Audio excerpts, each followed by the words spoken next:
Hello. As Sanger Unified moves more and more to using the Google Suite for mail and calendar, as well as Drive and all the documents, there's more and more information that we need to keep secure. Student information and confidential staff information that we need to make sure our passwords are safe and secure. So this is how we change our passwords. If you've had the same password, either the default staff password or you changed it once at the beginning and you've had it for around 3 or 4 years, it is a great time to change your password. We highly recommend doing so, probably actually every couple of months, 6 months to a year. I myself had the same one for about 2 years and I just changed it to a more secure one. You're going to go to any Google website. I just go to google.com and then I'll show you in a moment what it looks like in real time, but you're going to go to manage your account and then personal info and security. You can actually, from the security tab, reset your password as well as check the devices that are logged into that into that account. But we're going to start with the password. Your password requirements, it has to be 8 characters. Google does not specify what those characters are. They can be anything, including lowercase and capital letters, numbers, and symbols. But we highly recommend having a mixture of those, having at least one lowercase, one capital, and then at least some numbers and a symbol or two.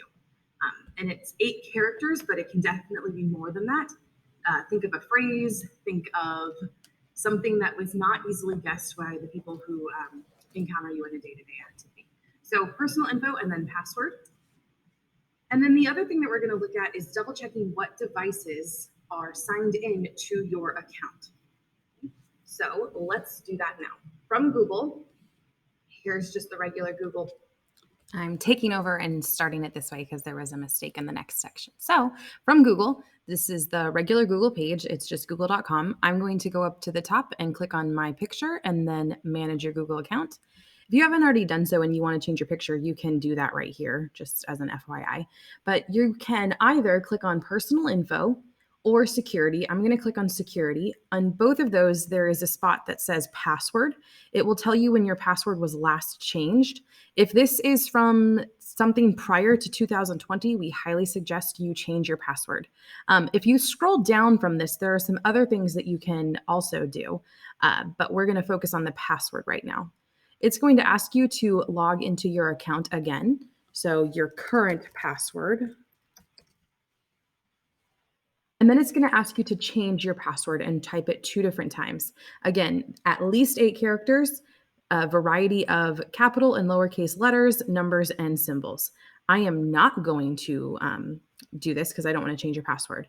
If it gives you an error saying you've already used this password recently, choose a new one. That's by default, and we want it to be a new password. I know that it can get kind of cumbersome with lots of different passwords, but again, it's important that we keep them secure. The other thing that after you change this password, it might log you out of some different areas. For example, I'm logged in completely as myself in the Chrome browser. I have my picture here, but I also have my account up here. So I am synced and I can manage my Google account there as well.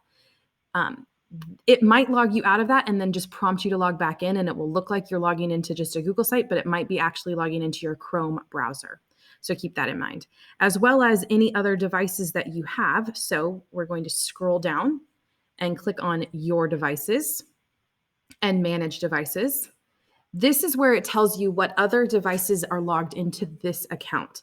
If you see a device that you do not recognize, we suggest you click the 3 dots and then click sign out and then sign out again.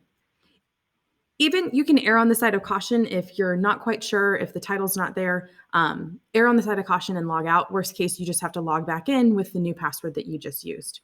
So for example, I have this device, my work laptop, my personal laptop, my iPad, and then my phone. And it tells me when those were last used. It will also tell me any devices that have been logged in and out again in the last 28 days or a month. So just kind of keep that in mind. But clear these out if you do not recognize the account. It means that it is logged into an account, logged into your account on a device that you no longer have access to. So those are the 2 things that we highly recommend: changing your password and then checking your devices to make sure that they are secure. Thank you.